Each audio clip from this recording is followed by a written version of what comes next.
Selamat sejahtera semua. Nama saya Danish Kumar, anak lelaki Suresh Kumar. Tajuk pembentangan saya pada hari ini adalah analisis hala tuju perkembangan pendidikan di Malaysia pada era pasca merdeka terhadap pembangunan insan dan negara. Pengenalan. Pendidikan di Malaysia mengalami pelbagai anjakan dan perubahan dalam merealisasikan matlamat kerajaan untuk menjadikan pendidikan di Malaysia bertaraf dunia. Terdapat pelbagai peringkat perkembangan pendidikan pada zaman pasca merdeka, iaitu era 1957 hingga 1970, era 1971 hingga 1990, era 1991 hingga 2000 dan era 2001 hingga 2010. Pendidikan era 1957 hingga 1970. Semasa era 1957, Ordinan Pelajaran 1957 telah dibentuk bagi memantapkan hala tuju pendidikan. Ordinan ini mencakumi peraturan-peraturan pelajaran disiplin sekolah 1959. Perancangan pendidikan dirangka untuk semua kaum dalam masyarakat dan juga meliputi semua aspek perkembangan pendidikan di Malaysia. Seterusnya, atas kesedaran ingin mengembangkan pendidikan negara, kerajaan telah merangka Laporan Rahman Talib 1960 iaitu mencadangkan bahasa Melayu dijadikan mata pelajaran wajib selain bahasa Inggeris. Kesan dari Laporan Rahman Talib 1960 telah menjadikan bahasa Melayu sebagai bahasa rasmi dan sebagai bahasa pengantar utama pada semua peringkat pendidikan serta menjadikan kurikulum dan peperiksaan yang sama kepada semua pelajar. Melalui Laporan Rahman Talib 1960, bahasa Melayu diajar mulai darjah 1 di semua jenis sekolah rendah dan meletakkan syarat lulus dalam mata pelajaran bahasa Melayu bagi calon-calon ke sekolah menengah dan pusat latihan guru. Selain itu, kesan dari kesedaran itu, kerajaan telah mengambil keputusan dengan memberi insentif kepada guru-guru supaya mendapat kelulusan dalam mata pelajaran bahasa Melayu. Dari hal itu, Akta Pelajaran 1961 telah dibentuk agar mampu melonjakkan bidang pendidikan di negara ini. Rentetan dari Akta Pelajaran 1961, pada tahun 1962, semua pelajar mendapat pendidikan percuma. Ia bertujuan untuk membantu semua rakyat yang miskin dan juga rakyat yang kaya kerana semua orang mendapat hak pendidikan. Seterusnya, pada tahun 1964, Dasar Pendidikan telah memberi peluang kepada pelajar untuk mendapatkan hak pendidikan selama 9 tahun dari darjah 1 hingga tingkatan 3. Lebih-lebih lagi, pada masa yang sama, rancangan Malaysia pertama telah diperkenalkan, iaitu pada 1966 hingga 1970 yang mengutamakan kebajikan rakyat dan meningkatkan taraf pendidikan penduduk di kawasan luar bandar, terutamanya dalam kalangan mereka yang berpendapatan rendah.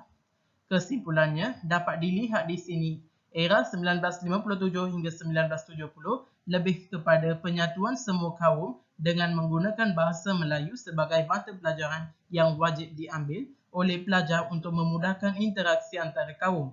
Selain itu, dengan adanya falsafah pendidikan yang bermatlamatkan sama rata dengan tidak menyisihkan kaum, darjat dan agama dapat membantu dalam meningkatkan lagi perkembangan pendidikan di Malaysia pada masa ini. Kesan yang dapat dilihat pada era ini menunjukkan bahawa pendidikan pada masa ini membawa kepada anjakan paradigma yang proaktif dalam sistem pendidikan.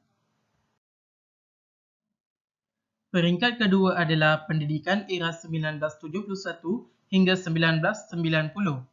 Pada masa ini dikenali sebagai zaman ekonomi baru, iaitu kerajaan telah memperkenalkan Dasar Ekonomi Baru (DEB) selepas berlaku rusuhan kaum pada 13 Mei 1969. Rentetan dari peristiwa ini telah memberikan impak yang besar pada sistem pendidikan. Oleh itu, kerajaan telah meningkatkan usaha untuk mengurangkan jurang sosioekonomi antara kaum. Di samping itu, bagi mengelakkan kecaluran antara kaum, bahasa Melayu digunakan sebagai bahasa pengantar dan kerajaan membuat semakan terhadap Dasar Pelajaran Kebangsaan 1979 dan membuat pembaharuan bagi meningkatkan kualiti pendidikan negara. Seterusnya, usaha kerajaan bagi meningkatkan pendidikan negara telah banyak memberi kesan kepada rakyat yang tidak berkemampuan. Hal ini kerana kebajikan golongan miskin dalam pendidikan ditingkatkan lagi dengan melaksanakan skim pinjaman buku teks SPBT. Selain itu, kerajaan juga melaksanakan rancangan makanan tambahan RMT bertujuan untuk membantu golongan pelajar yang kurang berkemampuan mendapat makanan seimbang. Usaha ini menunjukkan bahawa kerajaan tidak meninggalkan golongan miskin.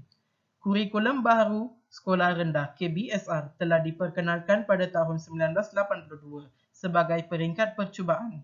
Kemudian diteruskan dengan melaksanakan kurikulum bersepadu Sekolah Menengah KBSM pada tahun 1988 apabila murid yang berada dalam KBSR masuk ke sekolah menengah.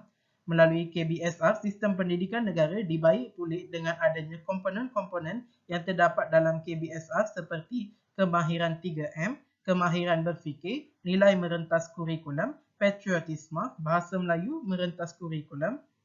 KBSR lebih kepada perkembangan individu, murid-murid digalakkan untuk mengambil muzik, lukisan dan aktiviti-aktiviti penulisan.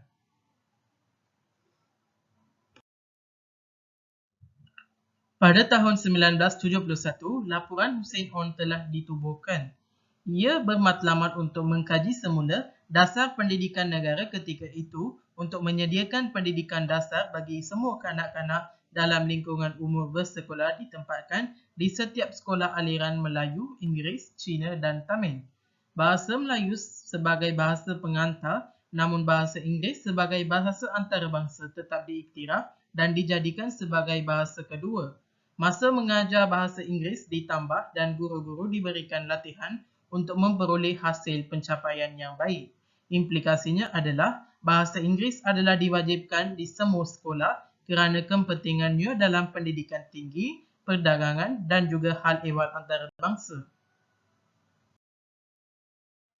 Pada tahun 1979, Laporan Jabatan Kuasa Kabinet 1979 telah ditubuhkan. Antara ciri-cirinya adalah penegasan kepada pendidikan asas 3M iaitu membaca, menulis dan mengira. Selain itu, penegasan kepada pendidikan kerohanian yang kukuh dan unsur-unsur disiplin yang diingini. Yang ketiga adalah penegasan kepada kurikulum ala Malaysia, pendidikan menengah atas melalui dua jurusan iaitu akademik dan vokasional. Yang keempat adalah peluang melanjutkan persekolahan dari 9 tahun ke 11 tahun. Dan yang terakhir adalah melicinkan tata cara pengurusan pelajaran meningkatkan mutu pelajaran keseluruhan. Pendidikan era 1991 hingga 2000. Rang Undang-Undang Pendidikan 1995. Pelaksanaan sistem pendidikan negara diperkemaskan lagi pada tahun 1995 apabila beberapa cadangan diperkemukakan seperti sistem pendidikan kebangsaan dipercorakkan untuk menghasilkan pendidikan bertaraf dunia dari segi kualiti untuk mencapai aspirasi negara. Falsafah pendidikan negara dijadikan landasan kepada dasar pendidikan kebangsaan. Akta Pendidikan 1996. Ia telah berkuat kuasa mulai 31 Disember 1997. Ia adalah untuk memperluas skop dan memperkenalkan perundangan mengenai pendidikan. Akta Pendidikan 1996 mengekalkan peruntukan yang masih relevan daripada Akta Pelajaran 1961. Ia juga untuk memantapkan sistem pendidikan kebangsaan. Seterusnya, ia juga untuk mengadakan peruntukan bagi pendidikan dan perkara-perkara yang berkaitan dengannya. Ia menampilkan kesinambungan daripada hasrat dan dasar pendidikan yang sedia ada. Ia juga berpaksi kepada perakuan-perakuan utama penyata rasa. Peringkat pendidikan yang terakhir pada zaman pendidikan era pasca merdeka adalah pendidikan era 2001 hingga 2010. Pada abad ke-21, negara telah menghadapi cabaran globalisasi iaitu dunia tanpa sempadan. Maka negara telah membuat penambahbaikan dalam memperkasakan pembangunan pendidikan dari pelbagai aspek untuk melahirkan warga negara yang berilmu, pengetahuan celik IT, berkemahiran dan berakhlak mulia. Penambahbaikan dan pemantapan hala tuju dan falsafah pendidikan diperhebatkan dari segi perundangan, dasar dan program utama. Akta Pendidikan 1996 ditukar jadi Akta Pendidikan 2002, Program Bimbingan dan Kaunseling 2003, Pengajaran Sains dan Matematik dalam Bahasa Inggeris 2003, Pemberian Bantuan Wan RM120 2002 hingga 2003 diganti dengan Kumpulan Wang Amanah Pelajar Miskin KWAPM. Skim Voucher Tuition 2004 juga telah diperkenalkan dan program JQAF diperkenalkan pada tahun 2005. Pada 2006, Pelan Induk Pembangunan Pendidikan PIPP telah ditubuhkan. Ia bertujuan untuk membina negara bangsa, membangunkan modal insan, merapatkan jurang pendidikan, melonjakkan kecemerlangan institusi pendidikan, memartabatkan profesi keguruan dan memperkasakan sekolah kebangsaan. Kesimpulannya adalah hala 7 perkembangan pendidikan di Malaysia ketika era pasca merdeka menunjukkan banyak perubahan dalam meningkatkan kualiti pendidikan di Malaysia. Perubahan dapat dilihat melalui laporan-laporan yang telah dibuat oleh beberapa orang tokoh dalam usaha untuk meningkatkan pendidikan di Malaysia pasca merdeka. Peringkat sekolah rendah membantu murid yang lemah serta mengadakan program pengayaan. Sekolah menengah pula ditekankan tentang aktiviti kokurikulum, bimbingan dan kaunseling. Sekian, terima kasih.